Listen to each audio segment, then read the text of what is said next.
Yo. Aubrey Edwards, Tony Schiavone. We bout to party. We bout to party.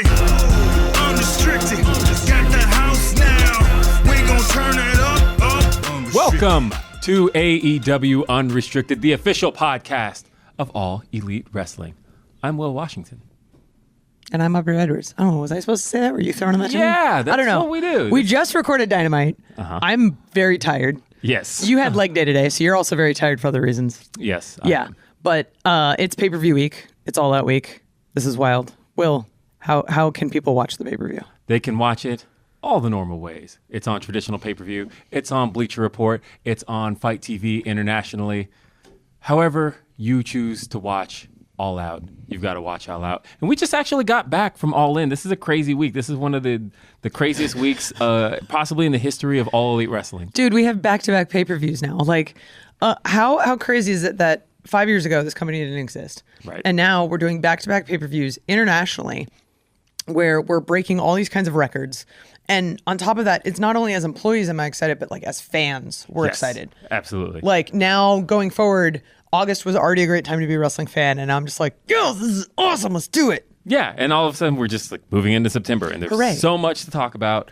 And just thinking about, one of the things about the All In card, I thought All In came off phenomenally. I think that understatement, sir. We had Understatement of the century. I think just top to bottom, I think the card delivered in ways that I think people were both not expecting and very much expecting.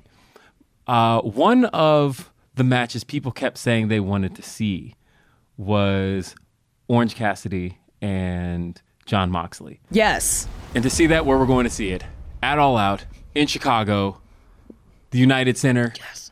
One of my favorite venues, a venue that's really historic and a venue that's really important to AEW's history. Correct. And to get to see that these two do it for the International Championship. Orange Cassidy has been holding on to this championship what feels like by a thread. It feels like he has survived all of his most recent championship defenses. It doesn't necessarily feel like he's 33 defenses in now. Wow. And has anyone defended a title more at AEW? No, not even close. Awesome. This is far surpassed any record. Surpassed any record. Oh my God. Okay, so yeah, this is insane. But as we mentioned, we just got back from All In. Yes. We just did London. Mm-hmm. We're all very jet lagged. And then we just did TV. So you have Orange Cassidy, who literally wrapped his hand in tape and glass and punched somebody, and now had to wrestle Penta tonight to set up the match between him and Moxley this Sunday at All Out. Yeah, Orange Cassidy just defeated, and it's funny that the champion had to wrestle a match to determine to have like a we match. Can't make it harder for him. Yeah, to get his match against Moxley because both guys had a reason to want a shot at Jon Moxley, right? Correct. Orange Cassidy has been at odds with Jon Moxley for the last month and some change. And then you had Jon Moxley, who also, along with the Blackpool Combat Club, took out Rey Fenix, yes, which of course lit a fire under Penta. Both guys had a reason to want their hands on Jon Moxley. Jon Moxley's just a jerk. Yeah, but he's our jerk. He's our jerk. Yes, he is. He's our jerk. Yeah. Competing for the International Championship against Orange Cassidy this Sunday at All Out. Watch it, traditional pay-per-view, Bleacher Report, Fight TV internationally. There's so many different ways you can watch it, or watch it live at the United Center. This historic, amazing venue, one of my favorite venues that we've ever performed in. I'm so happy. This is our first time All Out is actually at the United Center. I know, right? It's traditionally been at Now Arena, and which is also historic for us and also very important, but there's something special about the United Center. Yeah. Oh, you know what, though? I found myself oddly nostalgic being in the Now Arena. I guess. You've been here 6 months. How can you be nostalgic? No. I'll tell you.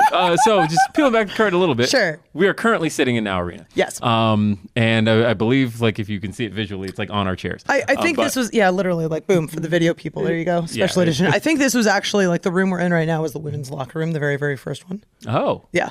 Didn't know that. Yeah. It's either that or it's probably one of the other rooms. They're all the same down this hallway, but it's interesting. Yes. Can I tell you why I'm oddly nostalgic? Why? I, as a fan, never missed All Out.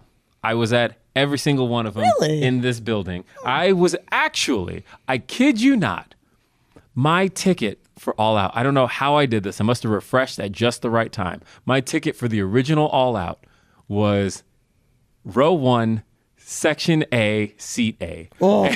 And I had like the very first ticket. I sat right up front. I watched you in the main event with Chris Jericho and Hangman Adam Page. Watch me poop my pants.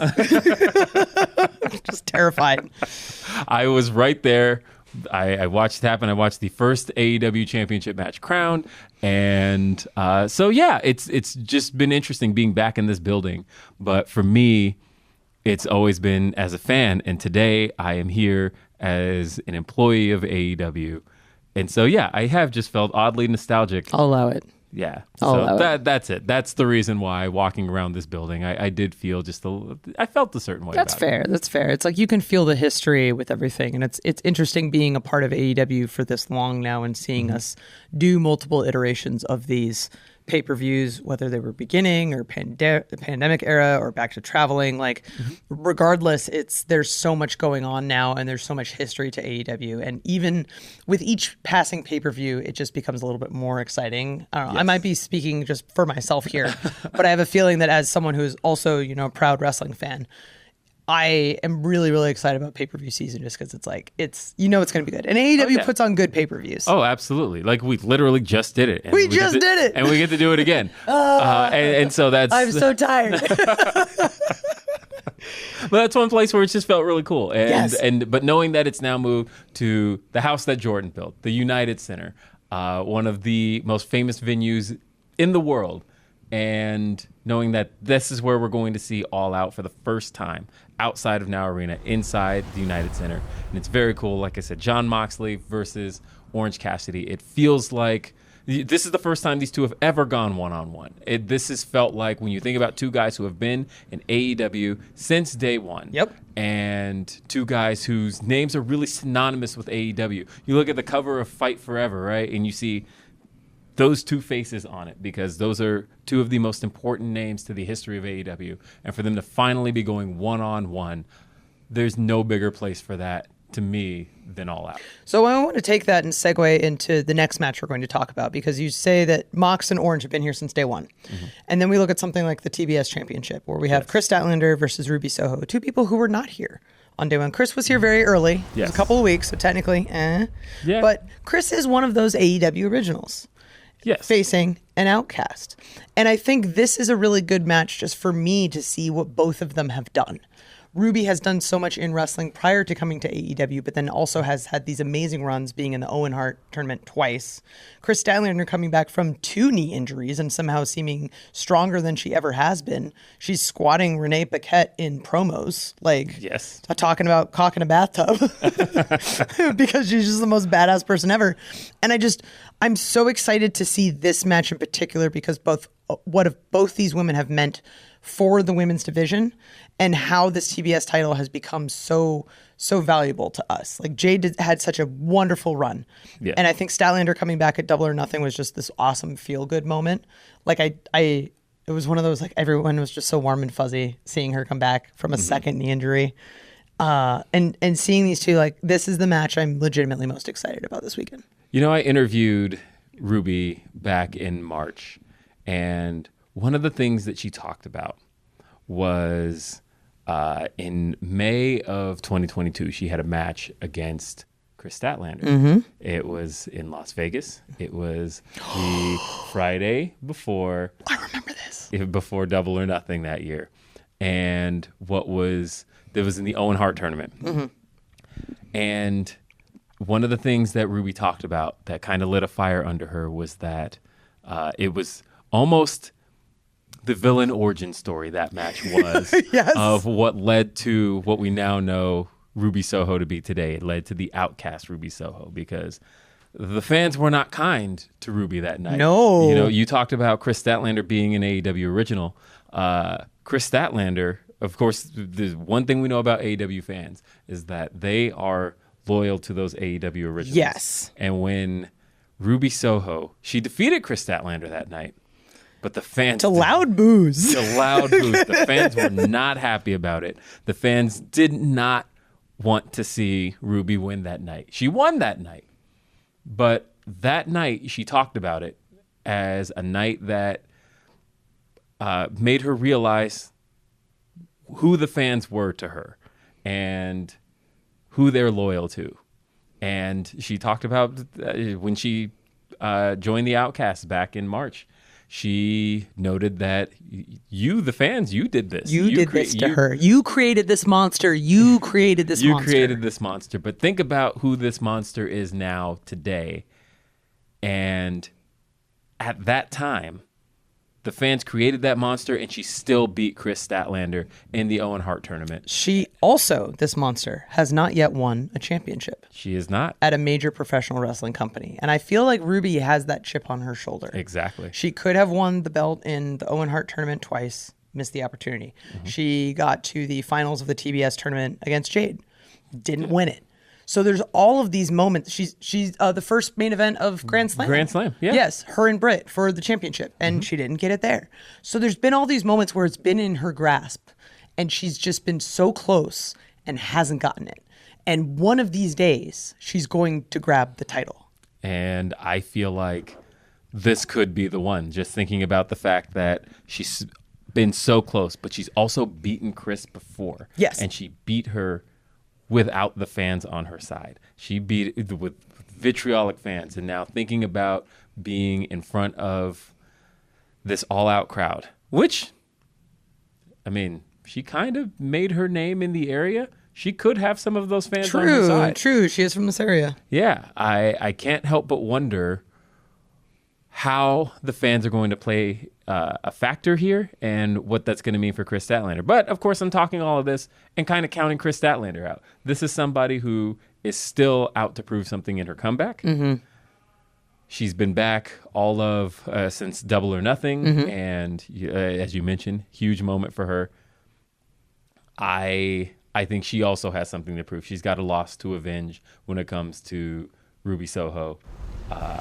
This is, again, one of those times where they get to take center stage and have what I think will be the biggest match of both of their careers. It's going to be phenomenal. All Out, Sunday, live at the United Center. Traditional pay-per-view, streaming on Bleacher Report. You can catch it on Fight TV internationally. If you know AEW, you know we do pay-per-views right. We just came off of one. It was feeling so hot that day. Everyone was coming together. Everyone was just in it. It's like, I'd liken it back to when I was working in software, like when you're at a startup and you all just like believe in the same vision. Yeah. And you're all putting in the hardest amount of work you possibly can to create something beautiful.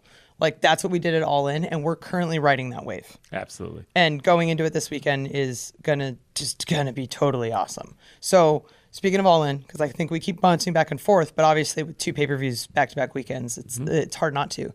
We saw an incredible match between Darby Allin and Sting versus Swerve and Christian Cage, everyone's hated father, who has a fascination with fatherless children. Yeah, he very much does. So they had an impeccable match. Absolutely wonderful. Sting coming out to Metallica, by the way. I lost my mind. Like I don't listen to Metallica. I've been to a Metallica concert once. I snuck into the Snake Pit. That's a whole story for another day. Best concert I've ever been to in my life. So hearing Sting come out to like sneak and destroy, like, oh my god. And the real deal. Not to take any shots at anybody else, but this is AEW Unrestricted, so I get to. Plus, we're not in business anymore. Paid those real licensing fees, guys. But yeah, because like when Sting used to come out in WCW, he had kind of the knockoff of Seek and Destroy, but it was Seek and Destroy. Everyone knew what it was. It was implying. Yeah. It was evoking an emotion, and now it's like, no, now we actually have real Seek and Destroy. We have the real Seek and Destroy. Sting came out to the real Seek and Destroy. And I feel like that match was sort of like, that's obviously set up because Darby had challenged Luchasaurus to the TNT Championship match a couple weeks ago.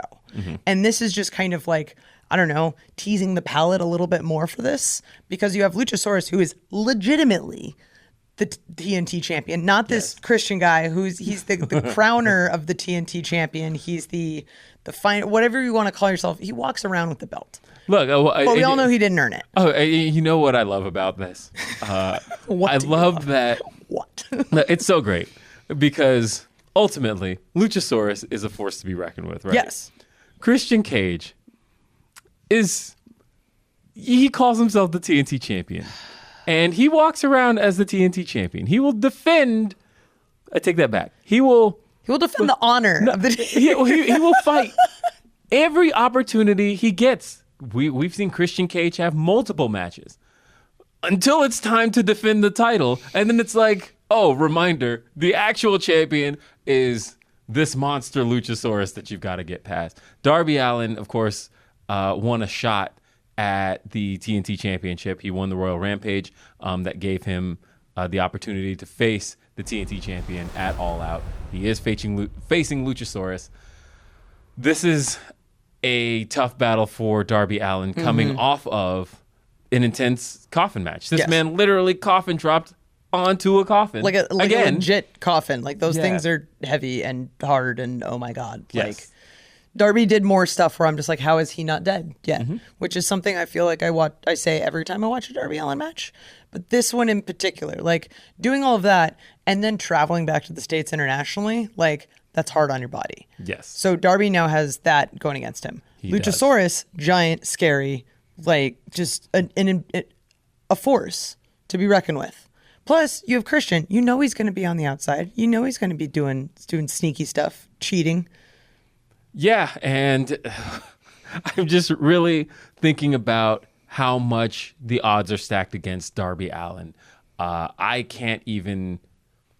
it's weird because whenever the odds are stacked against Darby Allin, that's usually when it's a smart pick to pick Darby Allin because that is what Darby Allin does. If I were going to Vegas, I'd put money on Darby Allin. Yeah, you know, he is... regardless of who he's up against. He's widely considered to be the greatest TNT champion of all time. When you think about the 2 times Darby Allin has had the championship. Off the top of my head, I believe he is the longest reigning TNT champion with his reign where he beat Cody. You're typically right. I'm not going to argue with you. Yeah, I'm trying to think of a longer reign, and I don't think there was one. And so knowing that Darby knows what it takes to win the TNT championship and hold on to the TNT championship, it is difficult for me to bet against Darby Allin here. But on the other side of that, again, this is a case where I don't think the odds have ever been stacked more against Darby Allin. He literally just wrestled a coffin match against, obviously on the other side of that, you had Swerve Strickland and you had Christian Cage.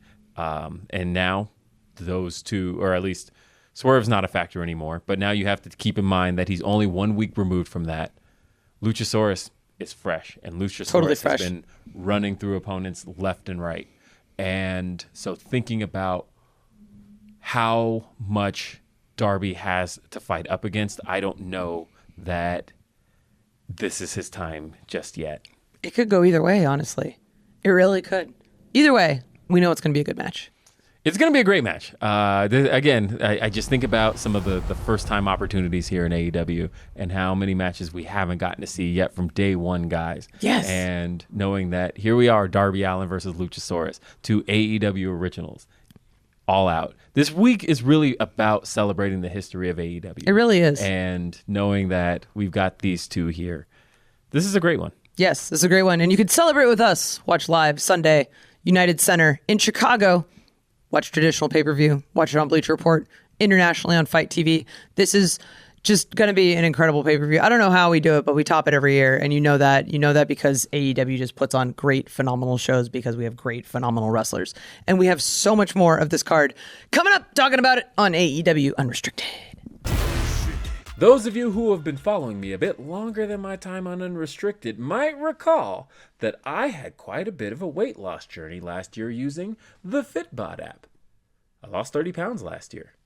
Well, I wanted to update you all a bit and let you know that since joining AEW, I'm up 12 pounds. And that's a good thing, also thanks to our new sponsor, the Fitbod app. Because just as your fitness goals can change, such as going from burning fat to building muscle, you want a program that's smart enough to change with you. If you're looking to push your limits at the gym or jumpstart your fitness routine, Fitbod can help. Fitbod's powerful technology understands your strength training abilities and studies your past workouts. It adapts to your available gym equipment, and it learns from your previous workouts and adapts as you improve. It's the perfect companion to help you crush your fitness goals this summer. Keep track of your achievements and personal bests with Fitbot's progress tracking charts and learn new movements the right way with over 1,000 HD demonstration videos. A full year of Fitbot is less than the cost of a single session with a personal trainer. It's not too late to crush those summer fitness goals. Try Fitbot today and get 25% off your subscription, or try the app free at fitbot.me/AEW. That's FITBOD.me/AEW. AEW Unrestricted, Aubrey and Will talking about All Out this Sunday, United Center live in Chicago. Traditional pay-per-view, Bleacher Report, Fight TV. You can watch in all different kinds of places, and there's just going to be wonderful matches. We're also talking a little bit about All In, because we just got off of an historic wrestling event, not even a wrestling pay-per-view, just a wrestling event. If you were there, you felt the magic, you felt the love. It was great. And I'm talking about magic and I'm talking about love because I'm referencing everyone's favorite bromance. Maxwell Jacob I was Friedman. wondering where you were going with that. Right? You like my segues? A pro segues this episode. Yes, anyway, Maxwell Jacob Friedman and Adam Cole, Better Than You, baby. We saw them compete in the main event at All In. And before that, we saw them win the ROH Tag Championships against Aussie Open. How ridiculous is that? I know.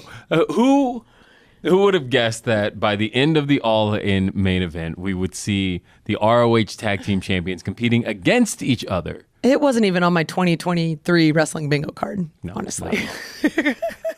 And now the real challenge begins. Maxwell Jacob Friedman is a double champion. He is. And with double the championships comes double the defenses.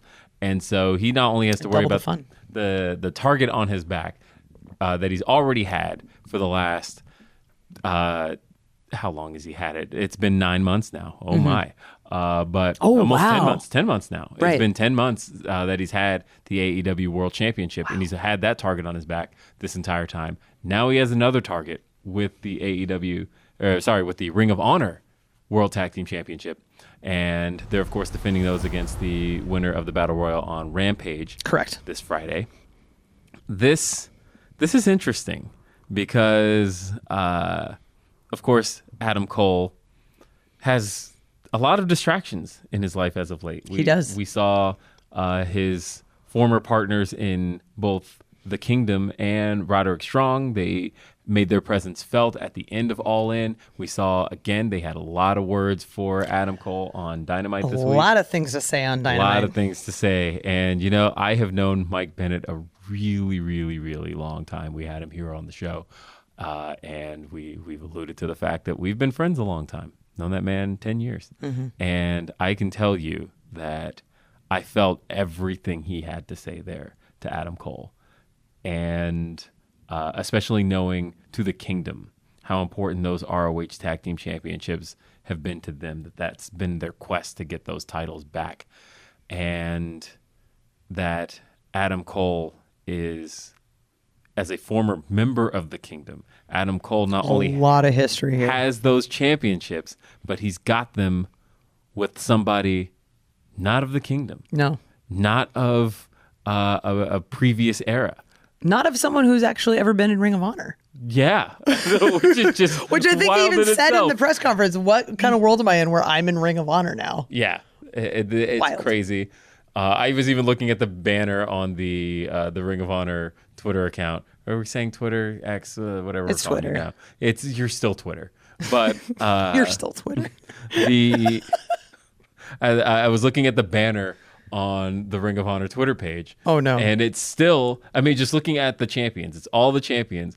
And seeing MJF there. It's weird. It's weird. It feels like almost a prank being played on me. And then I'm like, no, he really is one half of the Ring of Honor World Tag Team We Champions. saw it. There was a kangaroo kick. There was a double clothesline. We It saw was it. legit. It's legit. They won. The reaction to that victory was so great. Justin Roberts making that announcement, that was a moment at All In, and now they're going to be defending the titles for the first time at All Out. This is hilarious, but also just absolutely amazing. Like, that's one of the things I love about wrestling is it takes fun and interesting paths that you never would have expected.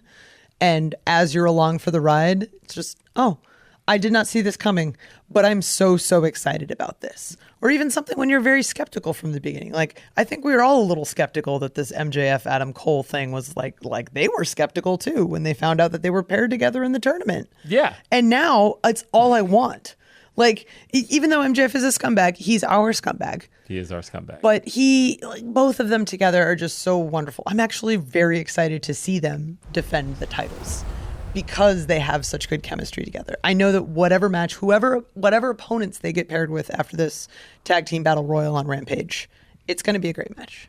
Going to be a great match, and there's still a lot more to go on the show. Dear Lord, I keep looking at our card and just going, oh, I have to keep scrolling to look at all of the amazing things we have on this card. Yeah, well, because we also have an incredible tag match. Yes. A tag match that, again, we just talk about things that we didn't view as possible, and all of a sudden they just are. It's just here. But we've got Eddie Kingston teaming up with Shibata. Again, 2023 bingo card. Not on it. I know, not on it at all. Teaming up to take on the Blackpool Combat Club's Claudio Castagnoli and Wheeler Yuta. I'm just like, yeah, that's going to be freaking great. Yeah. I mean, again, just the animosity between Eddie Kingston and Claudio just continues to boil over. This animosity goes back years, decades. This predates AEW. It goes back so far. These two hate each other so much. This goes back to the indies. It's one of those. Once you start going down that rabbit hole, you realize how much they have hatred for each other.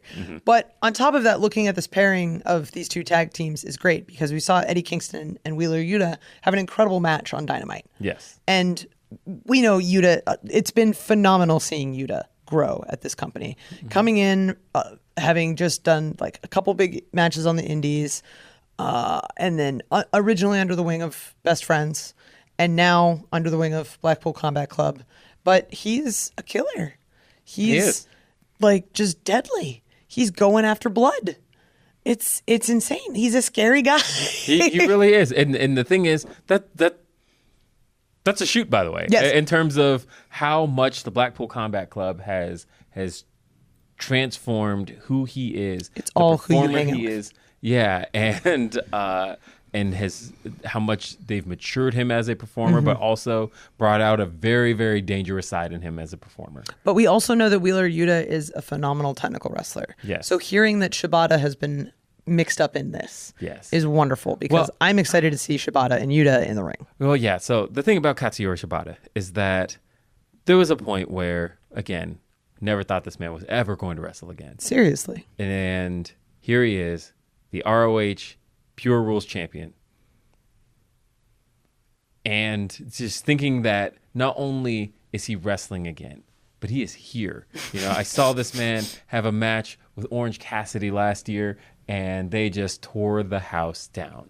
And now seeing that he's now on the All Out card, and he's teaming with Eddie Kingston. What is life? What is this? Yeah, this is the best timeline. This doesn't even make any sense to me. And of course, Tony Khan just announced this match. So obviously with us being in Dynamite this earlier today, literally just announced the match last night. Blew my mind. Couldn't believe it. I am genuinely, this could be, I think, the sleeper hit of the night. Oh, it absolutely could be. Like, all of these guys are so phenomenal to watch in the ring. Like, I could watch them wrestle by themselves. Like, I don't know, the Invisible Man. Yes. And you know you're in for a good time. So all of these guys together with the chemistry, with the animosity, with the history, with everything that goes into it, it's going to be a phenomenal match. I agree. This could absolutely steal the show. Yeah. Well, you want to talk about guys with history. We've got an 8-man tag. Look at that segue. And lots of history here. We have the Bang Bang Gang. Bang Bang! We've got Bullet Club Golds, Jay White, Juice Robinson, and the Guns teaming up to take on the unlikely team. And when I say unlikely, I mean extremely unlikely. I mean, there is not a chance that these two teams can work together, except they have in the past. This is us breaking the fourth wall for those watching the video. That is how shocked we are. Yes. Folks, it is FTR, teaming with the Young Bucks, the AEW World Tag Team Champions, FTR, a team that just a week ago faced off with the Young Bucks. And I would have said finished off the trilogy maybe a week ago, but it does not seem like these teams are done with each other one bit. The Young Bucks do not seem satisfied with this conclusion. But for now, they've got to take a little bit of a detour and team with their rivals, the Young Bucks, FTR, versus the Bullet Club.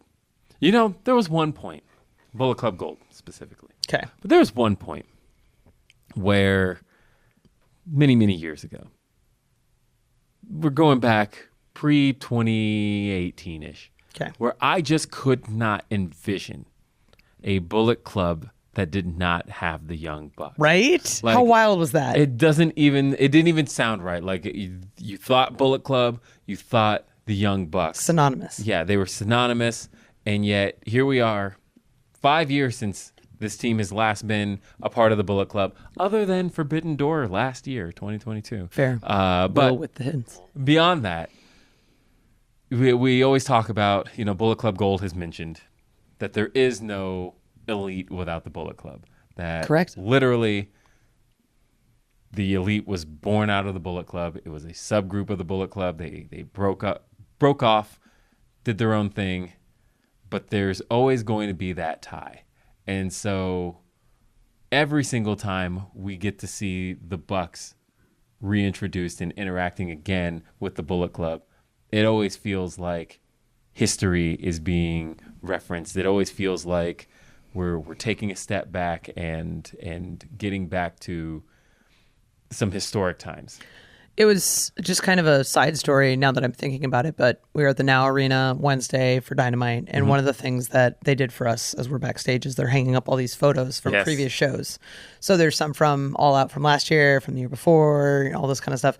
But then there's some from All In, from the original All In, and you just see the crowd of people, of 11,000 people, and then Bullet Club up on the screen. Yes. And it was in that moment where I'm watching this, picture that has been hung up for our visiting this venue, and I'm like, oh right, the Bucks were a part of the Bullet Club.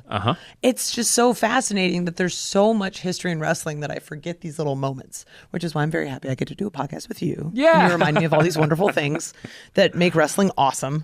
But yeah, it's insane to think that you have the Bullet Club versus the Young Bucks. Again, that bingo card. Whoever would have thought? Right. There's now this weird infighting with this whole faction. There's this family tree where they've just become descendants of this other branch while they're now hanging out with FTR. Yeah, but again, everybody has a score to settle here. Yes. FTR, of course, had that incredible match against a team that's not even a tag team in Bullet Club Gold's Jay White and Juice Robinson. Correct. And yet that team came very, very close on two occasions. Of course, the first time they actually beat FTR non-title, and then on the second occasion, is that the 2 out of 3 falls? Yeah, the 2 out of 3 falls. Phenomenal match. Very, very close. Oh yeah, that's one of my favorite matches this year. Came very, very close to becoming the AEW World Tag Team Champions. And again, not a tag team. The tag team of that group is the Guns. Yes. But at the same time, the four of them all work so well together. Love the Bang Bang Gang. Who doesn't? Yeah, they're so good. They're so good. They crack me up with the entrance every single time. But again, we've got the Young Bucks, we've got FTR, probably the greatest tag team rivalry in the history of AEW. And one of the greatest rivalries in the history of wrestling. Even before AEW was a thing, we saw some slight feuding between FTR and the Young Bucks. Yeah, of course. I think because they knew both of them are such these phenomenal tag teams that it was inevitable that their paths would cross. Well, I mean, we have to think about the origins. They talked about it going into All In, but the origins of the name FTR. Yeah, which you can watch on episode, what of BT? Oh, I'm not even going to try to pull that one up. It's very late. It's very late at the time of this recording. I'll let you slide this one. Let me slide on that one. So the thing that I love is we have FTR, who, and I hate to pick sides, but FTR is, my opinion, the greatest tag team that ever existed. You can pick sides because I think the Young Bucks is the greatest tag team. Hey, there we go. Existed. Okay, so we've got equal representation there. But then you also have the Bang Bang Gang, Bullet Club Gold and the Guns, who are just so hot right now. And sometimes that's what matters most in wrestling. If you have a group that's firing on all cylinders and you have that right time and the right opportunity, you could sneak by with a win. Yes. Ooh, it's going to be tough. Right? It's again, there's so many combustible elements on the side that contains the AEW World Tag Team Champions that you would think it's difficult to bet against a team that contains the champs. But at the same time, Bullet Club Gold, they're a cohesive unit. They have figured out their footing. They figured out who they are as a unit. I think this is the Bang Bang Gang's night. I mean, and just to kind of play the ref role a little bit, you don't have to pin the champion to win the match. That's right. It's just a little extra who knows what happens. We've seen that happen before. We saw it happen at All In with other matches. It could happen again. Who knows? Who knows? There's a lot at stake. There's a lot of moving parts in that match, but I do know it's going to be a great time. It's going to be a great time, and it's happening on pay-per-view, traditional pay-per-view. You can also view it on Bleacher Report or Fight TV internationally. This is AEW Unrestricted. Yeah. Unrestricted. AEW Unrestricted. Aubrey, Will, pay-per-view. It's just a crazy time to be a wrestling fan. There's so much going on. We just came off of the most historic wrestling show ever. Biggest paid attendance crowd. And now we're going directly into All Out weekend. United Center, 8 o'clock, 7 Central. Live from Chicago, traditional pay-per-view. Streaming on Bleacher Report.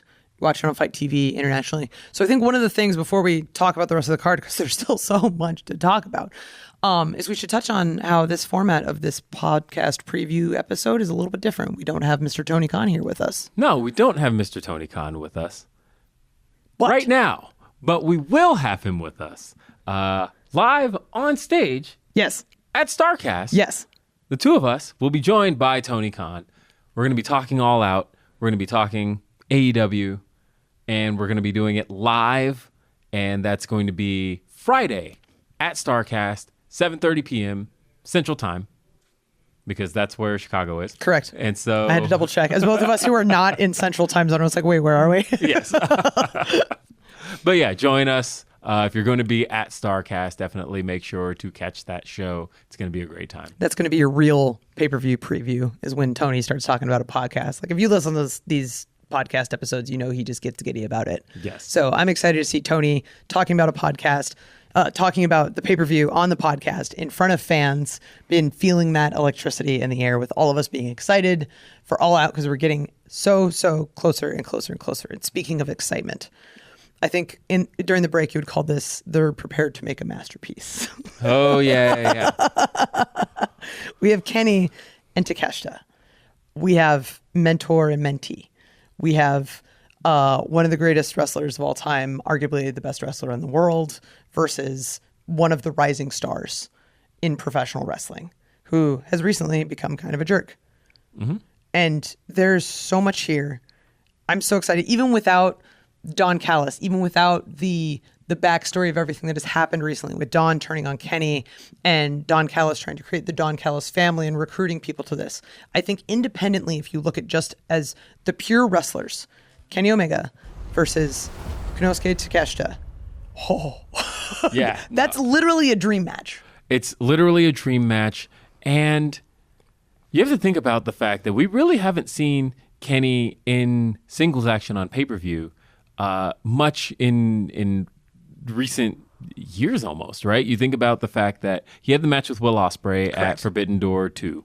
But beyond that, but we're just talking just at a straight up AEW show. He's been in mostly trios action for the last year. And prior to that, he was out for 9 months. And so thinking about Kenny returning to singles action versus Konosuke Takeshita on an AEW stage, I think that's a really cool thing in itself. But for it to be against Takeshita, a man who Kenny Omega took under his wing for the longest time. And, of course, Takeshita turned his back on Kenny. And we've seen what Takeshita has been able to do on his own. With Don Callis behind him now, it becomes a much more dangerous game. That jerk. You don't feel strongly about Don? I mean, who does, right? Like, everyone kind of hates Don. I see him in catering, at least. That scar on his face, though, it doesn't seem to be really improving at all, though. No, it doesn't. No. Dude got attacked by a camera light. Yeah. I'll at least say hi and he'll give me a... Yeah, no, that's just exactly. Don. That's just Don. I think that was Don even before he became the jerk that he is today. Yeah. It was almost like this was predestined. We saw this coming a mile away. Oh, man. But I remember when Takeshita first showed up at AEW, he wasn't like with us full time yet. He was just kind of here visiting from Japan. And I remember someone saying like, oh, who is that guy? And someone saying, oh, that's Kenny's boy. And immediately it's just, boom, this guy's great. Yeah. Like we immediately know because Kenny put his name on him. Mm-hmm. I remember the first time he worked in AEW, I was there. It was the House Always Rules. And it was a tag match where he teamed with the Elite. And oh, wow. Yeah. Yes, you're right. Oh, my God. Yeah. It was the house show at Daly's Place. I was there. And... What a great show, by the way. It was a great show. I wish people could have seen that. Yeah. The footage exists somewhere. Yeah, the footage definitely exists. And it's kind of a wild time. Tony brings it up all the time of like the one day when we released the library, he always says like, you're going to see the House Always Rules. It's one of those shows that it's so elusive. And if you weren't there, you don't know what happened that night. It's like all the matches on the cruise. Yeah, exactly. Like it's one of those you had to be in the building. It's an alternate universe, but all of us experience something special. That was my first time at Daly's Place seeing that show. By the way. Oh man, I can't wait for you to go back. Yeah, Daly's Place is history. Anyway, we're talking Kenny and Takeshita. Kenny and Takeshita. And again, that was the first time I ever saw Takeshita. And now knowing who he is, we've gotten to see so much more of him. We've gotten to see him face off with Hangman Adam Page. We've seen him have matches with Bryan Danielson. We've seen Takeshita really show who he is as a performer. But now we're seeing a little bit more of who he is as a man. And I think that combination is going to be deadly for Kenny Omega. Absolutely deadly. I don't think Kenny may actually be coming into this with the right headspace. Mm-hmm. I think Kenny knows he's one of the best wrestlers in the world, if not the best wrestler in the world. Yeah. But it's more than just, can you out wrestle someone? It's, I think Takeshita's out to prove something. Not only that, he's as great as he is, he's learned as much as he is, but he's out for blood. He is. Man. But also, this match is going to be great. This match is going to be great. Like, I think we talked about a match being a sleeper hit. This match in itself, nothing to sleep on. It's going to be a hit. This match is going to be phenomenal. This is the restock your popcorn match. Yes. Like you start seeing that promo package play for you. You're like, okay, I got to get ready. Gotta, whatever you got to do to prepare because you're about to see something special. And this match is going to be special. So special. What else we got on the card, Will? We also have Powerhouse Hobbs going one-on-one, finally, with the Redeemer, Miro. These guys have been at each other pretty much since the start of Collision. It's kind of been, we've seen little hints here and there where we've seen almost a bit of silent one-upsmanship. We've seen Hobbs destroy everyone in his path. We've seen Miro destroy everyone in his path. And in the back of everybody's mind, we're all thinking the same thing of, are these guys coming at each other? Are these guys trying to one-up each other but just not saying it? And of course, we've seen kind of a new side of Hobbs. I very much appreciate him, the offer of the chain from QTV, and him. It was almost a bit of a Mr. Burns moment of like rejecting it, but actually still like taking the chain. Right. And we've seen him rocking the chain as of late. Looks good. It looks good, actually. I tell him that all the time. Every time I see him, I'm just like... Chain looks good, brother. Yeah, I'm like, you look like somebody I don't want to mess with right now. But at the same time, it's the Redeemer. It's Miro. I mean, you say, too, that, Hobbs isn't someone you want to mess with. Hobbs is someone who really got his start with AEW. He came in during the pandemic. He rose to the prominence that he has. But if you look at a picture from Hobbs a couple years back, versus look at him now. Like, I don't think anyone has had a bigger glow up at AEW than Hobbs. No, are you kidding me? But literally glow up and out. Like, the dude can barely fit through a door. He is insane. Like, I peeling back the curtain, like, we'll go to the gym together because there's no one more motivating than to watch Hobbs work out. And then you're like, man, I gotta pick it up. But the dude is literally like just jacked to the gills. Yeah, it's night and day. When I hear people almost get annoyed at, because, he lost his first match to Orange Cassidy in a number of seconds. And I always hear that match brought up. And how could Orange Cassidy have beaten Powerhouse Hobbs that quickly? But, like, look at the difference. Yeah. I think you're thinking of the Hobbs of today. Right. And, yeah, I don't think the Hobbs of today is losing to anybody in a number of seconds. No. He has come up so much in that time. But we've also seen Miro has just been a dominant force since he got to AEW. Oh, yeah.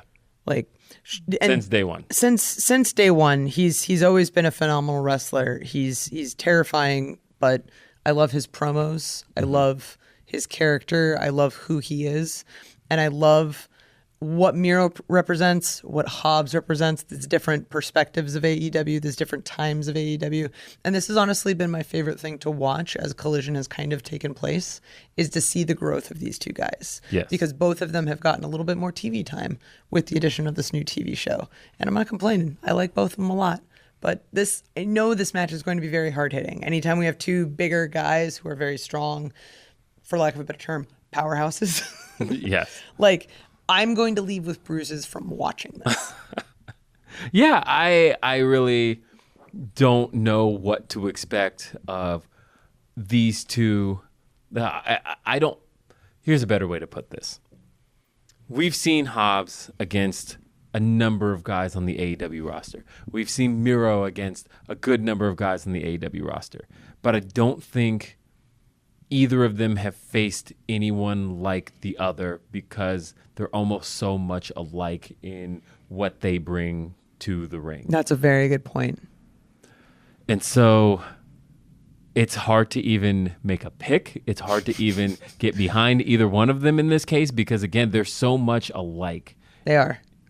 And yet so unique in You know who wins? The fans. Yes. As cliche as it is, but honestly, like, it's true. I mean, yeah, no, this is honestly, to steal a phrase from one of my all-time favorites. This is big meaty men slapping meat. This is it. Big meaty men slapping meat. This is it. This is that match, and pretty much. I can't wait for it. Like, I'm very excited, both as someone who likes big and meaty men slapping meat, but also someone who is a big fan of both Powerhouse and Miro. Yeah. Oh my God. Speaking of big meaty men slapping meat, we've got another match with some big men. Oh yeah, we have Shane Taylor challenging Samoa Joe for the Ring of Honor Television Championship. This one surprised me. I was not really expecting this. No. And I'm very excited because of what Shane Taylor represents to Ring of Honor, what Samoa Joe represents to Ring of Honor. And anytime Ring of Honor gets a little bit of a piece of AEW stage, I'm really excited. Yeah, and both these guys have so much history with Ring of Honor, but from different time periods, Yes. right? Like, you think about Joe in Ring of Honor, and when I think of Joe in Ring of Honor, I think of two different periods. The early periods of Ring of Honor, when Joe was there from the beginning stages through about 2008, and then, of course, he returned to Ring of Honor last April of 2022. I suppose last April would have been 2023. But he returned in April of 2022, and he beat Minoru Suzuki very quickly for the Ring of Honor Television Championship, and he's just held on to it since. Mm-hmm. And He's an unstoppable force. he's been completely unstoppable. But on the other hand, you have Shane Taylor, who's a little bit more recent Ring of Honor history, but at the same time, he is a big part of Ring of Honor history when you think about Shane Taylor Promotions and everything Shane Taylor Promotions was able to accomplish in those last days before Tony bought Ring of Honor.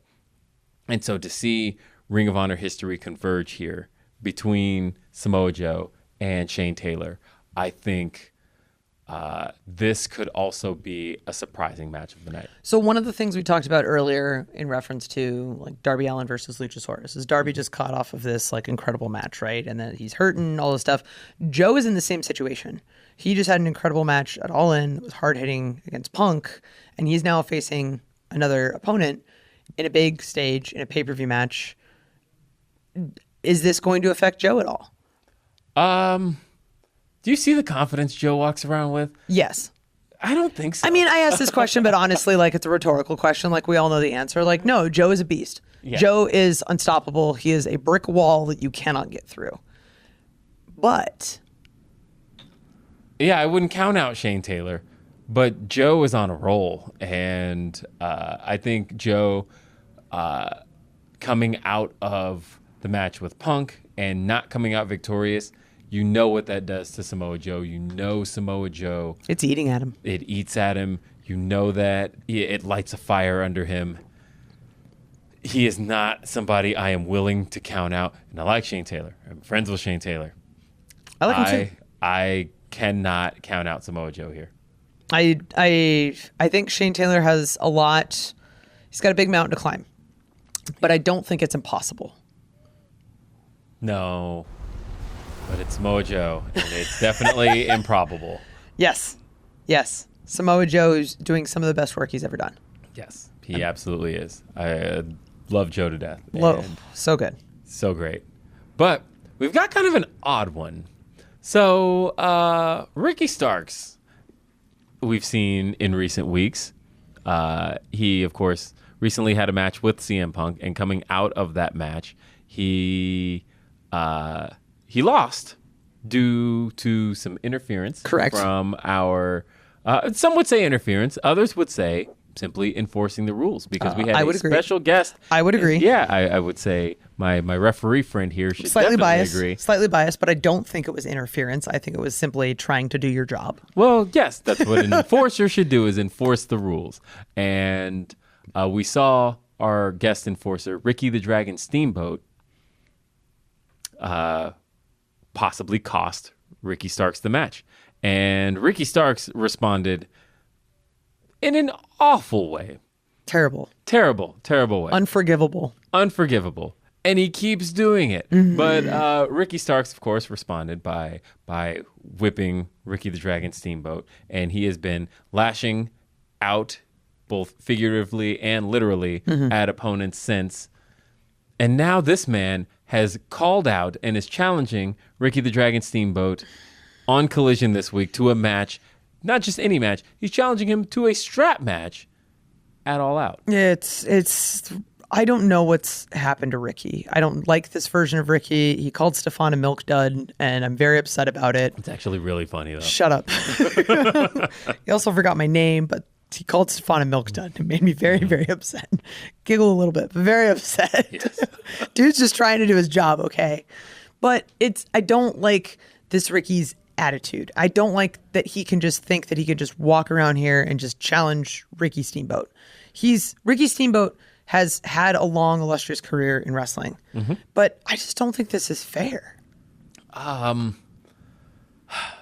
Yeah, I don't know what Ricky's thinking here, because on one end, Ricky Starks specifically. Yes. I think on one end, I've seen this before, where, we saw, what was it?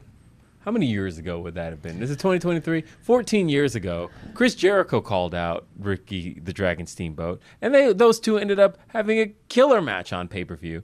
But that was 14 years ago. Correct. We're dealing with a much, much older Ricky Steamboat. But if he accepts the challenge, could I be pleasantly surprised again? I don't know. But also, I think Ricky's looking for an easy target. I think he's looking to make a point. I think he's looking to make a statement. I think with Big Bill by his side, all of a sudden now Ricky is looking to continue to show his dominance.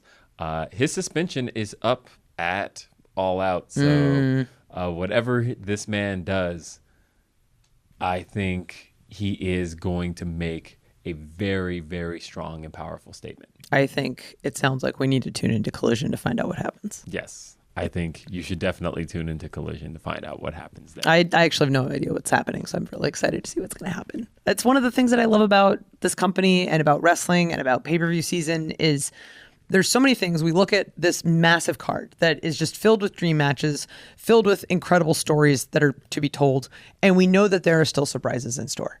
We know that for the money you get with buying a pay-per-view, you're going to walk away completely happy. Yes. And I'm so stoked. I'm so excited. And we did it for you twice. Yes. I'm still jet lagged, damn it. Oh my God. But Sunday, United Center, 8:00 p.m. Eastern, 7 Central. It's going to be a phenomenal show. I'm so happy we have All Out right after All In. I'm so happy we're back in Chicago. Chicago fans are always great. It's such a great place. It's basically AEW's second home. It's wonderful. Please watch pay-per-view. You can watch it traditional pay-per-view. You can watch it on Bleacher Report. If you're international, you can watch it on Fight TV. This is going to be such a phenomenal show. Definitely tune into Collision because there's still so many surprises in store for this pay-per-view card. And definitely, if you're at StarCast, come to our panel, come to our podcast where we will sit down with Mr. Bossman, Tony Khan himself, to talk about All In, to talk about All Out, to talk about AEW, the new expansion era that we're in, the history of AEW, so many fun stuff that you won't really get to see anywhere else or live. How often does Tony actually sit down live with people? You get to see us live. This is in like the something flesh. we've never done before. He's real. I am real, I think. I don't know. We just exist on a screen. We exist on TV. I just yell at dudes every day. It's my favorite thing, though. I'm so glad. This is such a phenomenal weekend in store for AEW All Out. Please watch. You are in for an absolute treat. This is AEW Unrestricted. Will and Aubrey, new episodes every Thursday. Definitely watch us on YouTube. Listen to us on all of your favorite podcast platforms. Watch us on all of our wonderful shows, Wednesdays, Thursdays, Fridays, and Saturdays. And yeah, I mean, this is the best. I love AEW. I love you, Will. Love you too. Thank you for tuning into AEW Unrestricted.